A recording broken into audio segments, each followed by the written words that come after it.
John and Lance here from the bench. Mornings on ESPN 97.5. Let's talk some Texans. Lance, is the negative opinion of Bill O'Brien causing the media and fans to overlook the Texans as a threat? I think that they can actually be a pretty good offense. I see a lot of talent. I see a lot of speed. Whether or not they can stay healthy is another. But let's just say if they stay healthy, this could be a good football team. But everything I see on ESPN is always about the dumb things that Bill O'Brien is doing. It's never about any positivity. But if you want to know the truth, I think the offense could possibly be better than it was last year with these guys that they've added. But you wouldn't think so by all of the stuff that you watch on TV. Yeah, I think obviously I knew which direction you were headed because just doing the show, this has kind of come up. And I still think there is more. Look, I knew exactly every Sunday what I was going to get from DeAndre Hopkins. And so did Bill O'Brien, and so did Deshaun Watson. What I don't know is what happens with Brandon Cooks. What I don't know is what happens with Randall Cobb. I don't know what happens with these guys. I don't know what David Johnson brings to the table. So I think it's safe to say you lost a known commodity, and now you have some relatively unknown commodities relative to how they'll play with the Texans. However, I don't think it's unfair to say that people are looking negatively at the Texans, at least people here locally. I can speak for, people that contact us on our show and through Twitter.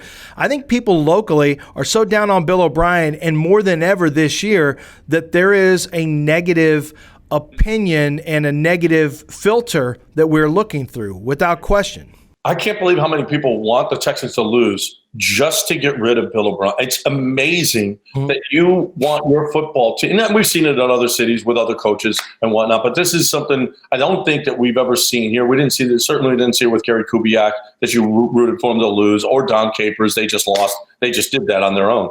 But Bill O'Brien has created such a vitriol in this city for him that it's amazing that, and people are going to be I'm going to tell you what, people are going to be disappointed because they could quite possibly win the division again, go back to the playoffs, lose in the first or second round, and Bill O'Brien is going to be here for even longer because he probably is going to get an extension with another division win.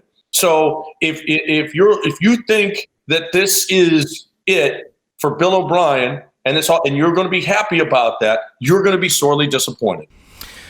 Well, if you gave me a choice of Texans win the division and get to AFC championship game, I would take it all day long. If you told me Texans will win a division and then lose in the first round because they are playing against a wild card team, I would tell you I don't even know if I want that because – But it's not just winning the division. If Bill O'Brien makes the playoffs at 8-8, 9-7, it doesn't matter. I feel like with this ownership, that's still another notch in his belt. That's not it's not going to be a Marty Schottenheimer. Well, who cares if you're making playoffs? We're not seeing any growth. I think with the Texans right now, if you win a division, that turns into another pelt on the wall for the Texans ownership. When the reality is, the fans don't see it that way. No, the fans don't see it that way. And quite frankly, no, I don't see it that way either. I don't either. I'm telling you the reality of it. And I'm telling you the reality of it is that this is going to be a pretty good offense, and people are just looking at Bill O'Brien and saying, well, you're too stupid. You're an idiot. And they look at the value of his trades as opposed to the roster on the team. And quite frankly, the roster on the team isn't bad offensively.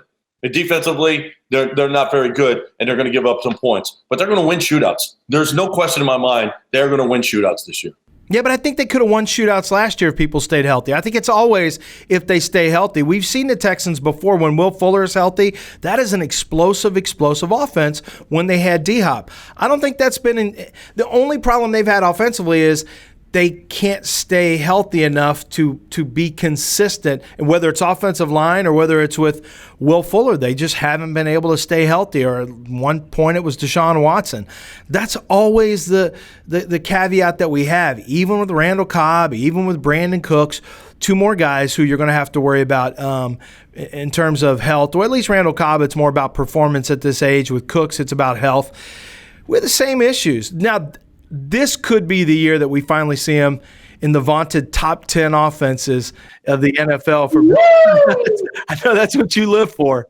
I know that's what you live for. I don't care about. We haven't seen it yet, but maybe AFC championships. Got to get into that top 10 offensively, okay? And then it's parade time. baby steps. Top 10 parade. Then we're gonna have it.